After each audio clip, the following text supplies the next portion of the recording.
उन टूटी फूटी झोपड़ियों को देखकर सौगंध लीजिए, शपथ लीजिए और इस बार एक एक वोट माननीय काशीराम साहब के मिशन के लिए, बाबा साहब के सपनों के लिए एक एक वोट हाथी पर पड़ना चाहिए।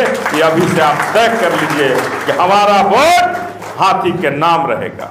उम्मीदवार जो होगा लड़ाइयां लड़ लेंगे हम, लेकिन हमारा वोट हाथी के नाम होगा, हमारा वोट बहन मायावती के नाम होगा, हमारा वोट माननीय काशीराम के मिशन के साथ होगा और हमारा वोट बाबा साहब के सपनों के साथ होगा।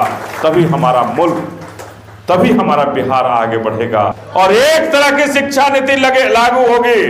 चाहे यहाँ का कलेक्टर का बेटा हो, चाहे यहाँ का एमपी का बेटा हो, एमएलए का बेटा हो और हम झोपड़ियों में रहने वाला का बेटा और बेटी एक तरह के सरकारी विद्यालय में पढ़ेंगे। हम ये अपना पढ़ना चाहते हैं, ये व्यवस्था हमारी बहन जी करना चाहती है और इसके लिए हम सभी पूरे बिहार में मजबूती के साथ लगे हैं। संकल्प लीजिए अपने शिक्षा के लिए, अपने बच्चों को शिक्षा, अपने बच्चियों के शिक्षा के लिए, अपने बच्चे और बच्चों के नौकरियों के लिए, अपने बच्चे और बच्चों के भविष्य के लिए ये संकल्प की जरूरत है कि इस बार हमारा एक एक वोट बहुजन समाज पार्टी के लिए रहेगा, बहुजन समाज के नाम रहेगा और इन झूठे मकारों को जो हमारे बाबा साहब के संविधान को बदलना चाहते हैं, हमारे आरक्षण को खत्म करना चाहते हैं, उन्हें सत्ता से बेदखल कर अपने संविधान को बचाएंगे और अपने बिहार को बचाएंगे। निवेदन करने आया हूं कि इस बात संभलने की जरूरत है और अपने परिवार को देखने की जरूरत है, अपने झोपड़ियों को देखने की जरूरत है। उन टूटी फूटी झोपड़ियों को देखकर सौगंध लीजिए, शपथ लीजिए और इस बार एक एक वोट माननीय काशीराम साहब के मिशन के लिए, बाबा साहब के सपनों के लिए एक एक वोट हाथी पर पड़ना चाहिए। ये अभी से आप तय कर लीजिए कि हमारा वोट हाथी के नाम रहेगा। उम्मीदवार जो होगा लड़ाइयां लड़ लेंगे हम, लेकिन हमारा वोट हाथी के नाम होगा, हमारा वोट बहन मायावती के नाम होगा, हमारा वोट माननीय काशीराम के मिशन के साथ होगा और हमारा वोट बाबा साहब के सपनों के साथ होगा। तभी हमारा मुल्क, तभी हमारा बिहार आगे बढ़ेगा। मैं आप सबों से निवेदन करना चाहता हूं कि आज अगर स्कूलों के हालात बद से बदतर है तो इसके लिए कौन जवाब दे? आज अगर स्कूलों के हालात सबसे खराब है हमारे बिहार में तो इसके लिए कौन जवाबदेह है? तो नीतीश कुमार की सरकार और भारतीय जनता पार्टी की सरकार इसके लिए जवाबदेह है। यही दोनों सरकारें के रहते हमारे स्कूलों की हालात बद से बदतर हो गई और लोग कहते हैं कि जा पढ़ा ला अपन बेटा के। नीतीश कुमार साइकिल देता रहा, नीतीश कुमार खाए के व्यवस्था कर दो। खाए के व्यवस्था बानो सरकारी स्कूल में बाकी ना बानो। अच्छा स्कूल में बताइए जा किस खाए के व्यवस्था चाहिए कि पढ़ावे वाला मास्टर होके के चाहिए? होके के चाहिए मास्टर नो है? तो मास्टर के व्यवस्था नीतीश कुमार नहीं करत, नरेंद्र मोदी मास्टर के व्यवस्था नहीं करत, वहां खाए के व्यवस्था करलन। आ कभी रुआ लोग देखले बानी कि प्राइवेट स्कूल जितना खुलल बा, चाहे बेतिया में होके चाहे रुआ नौतन में होके, प्राइवेट खुलल बनो ओकरो में खाए के व्यवस्था बा है? काहे वहां तो 1000 रुपया 500 रुपया 2000 रुपया दे के लोग जाला नो, वहां काहे खाए वाला व्यवस्था नहीं है? वहां पढ़े वाला व्यवस्था कइल गइल बा। जहां हमने गरीब के बेटा बेटी जो स्कूल में ना जाई वहां पढ़े वाला व्यवस्था कइल बा और हमने गरीबन खातिर खाए वाला व्यवस्था कइल बा कि हमने के बेटा बेटी पढ़ो मत। ये व्यवस्था इस सरकार का है। अब आपको फैसला लेना है, फैसला आपको लेना है कि क्या बाबा साहब ने इस तरह की 2 गली नीति की व्यवस्था भारत में कराई थी कि एक तरफ शिक्षा की व्यवस्था ऐसी कर दो जहां अमीरों का बेटा और बेटी पढ़े, और दूसरी तरफ ऐसी व्यवस्था कर देना जहां गरीबों का बेटा बेटी पढ़े, वहां व्यवस्था शिक्षक का हटा देना। ये कौन सी ऐसी व्यवस्था बनी है?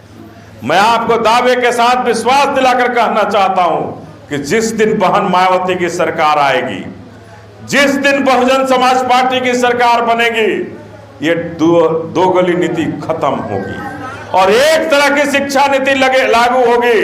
चाहे यहाँ का कलेक्टर का बेटा हो, चाहे यहाँ का एमपी का बेटा हो, एमएलए का बेटा हो, और हम झोपड़ियों में रहने वाला का बेटा और बेटी एक तरह के सरकारी विद्यालय में पढ़ेंगे। हम ये अपना कहना चाहते हैं, ये व्यवस्था हमारी बहन जी करना चाहती है और इसके लिए हम सभी पूरे बिहार में मजबूती के साथ लगे हैं। आज आए हैं आपके शहर में, यहाँ से आमिला जी, सुभाष जी कहे कि हमने बहुत तैयारी की है, लेकिन बहुत बहुत धन्यवाद आप सबों को देना चाहता हूँ कि आपने जो तैयारी की थी, मौसम के विपरीत मार भी हमें उस तैयारी को के सामने घुटने टेक दी और हम सबों की तैयारी भारी पड़ी कि हम सभी यहाँ पहुँचकर अपनी बात को रखें और अपनी तैयारी में लग जाने की जरूरत है। तो हम यही कहेंगे कि उन झोपड़ियों में रह करके जिस लड़ाई को लड़ा है, उसको अंजाम तक पहुंचाने के लिए संकल्प लीजिए। संकल्प लीजिए अपने शिक्षा के लिए, अपने बच्चों को शिक्षा, अपने बच्चियों के शिक्षा के लिए, अपने बच्चे और बच्चों के नौकरियों के लिए, अपने बच्चे और बच्चों के भविष्य के लिए ये संकल्प की जरूरत है कि इस बार हमारा एक एक वोट बहुजन समाज पार्टी के लिए रहेगा, बहुजन समाज के नाम रहेगा।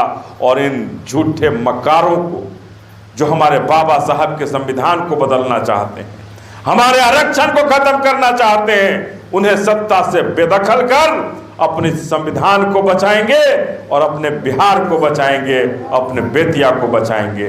तो बस यही कह करके कि आप तमाम जो साथी हैं इस व्यवस्था पर कायम रहें, संकल्प के साथ आगे बढ़ करके उम्मीदवार चाहे जो हो आपके तरफ से तय किया हुआ, लेकिन उस उम्मीदवार के पीछे पूरे समाज को लगने की जरूरत है, तमाम माताओं और बहनों को लगने की जरूरत है। और जरूरत है शिव चर्चा को बंद करके भीम चर्चा को करने की कि हमारा बाबा साहब नहीं रहते तो हम दलितों को कुर्सियां नहीं मिलेंगी, अगर हमारे बाबा साहब नहीं रहते तो हमारे बेटे और बेटियों को नौकरी नहीं मिली होती, अगर हमारे बाबा साहब नहीं होते तो जिन मंदिरों में हम जाने के लिए बड़ा खुशी से जाते हैं, उस मंदिरों का दरवाजा भी अगर किसी ने खोला तो उसी बाबा साहब ने हमारे लिए रास्ता खोला। नहीं तो आजादी के पहले हम वहां भी नहीं जा पाते थे, उन मंदिरों में भी नहीं जा पाते थे। विद्यालय में, जिस विद्यालय में बाबा साहब को पढ़ने नहीं दिया गया, किसने नहीं पढ़ने दिया था? तो यही मनुवादी और सामंतवादियों ने आजादी के पहले हमारे पूर्वजों को भी सरकारी विद्यालय तक में पढ़ने नहीं दिया। और आज अगर इस आजादी को बाबा साहब ने हमें दिया है तो इस आजादी को व्यर्थ मत जाने दीजिए, व्यर्थ मत जाने दीजिए। लगा दीजिए अपनी पूरी ताकत, लगा दीजिए अपनी ताकत और लगा करके बाबा साहब के उन सुंदर सपनों को पूरा कीजिए, जहां आपका भविष्य सबसे बड़ा होगा और भविष्य सबसे आगे होगा। तो बस यही कह करके कि आप तमाम लोग यहाँ आए, हम सबों को बुलाए, बहुत बहुत धन्यवाद देते हुए जय भीम, बाबा साहब अमर रहे। अरे तरी जोर लगाओ लोग, बाबा साहब अमर रहे, बाबा साहब अमर रहे, बाबा साहब अमर रहे, माननीय कासिम साहब अमर रहे, माननीय कासिम साहब अमर रहे। वोट हमारा, राज तुम्हारा, वोट हमारा, राज तुम्हारा, वोट हमारा, राज तुम्हारा। बहन मायावती जिंदाबाद, बहन मायावती जिंदाबाद, बहुजन समाज पार्टी जिंदाबाद। धन्यवाद। बहुत बहुत धन्यवाद।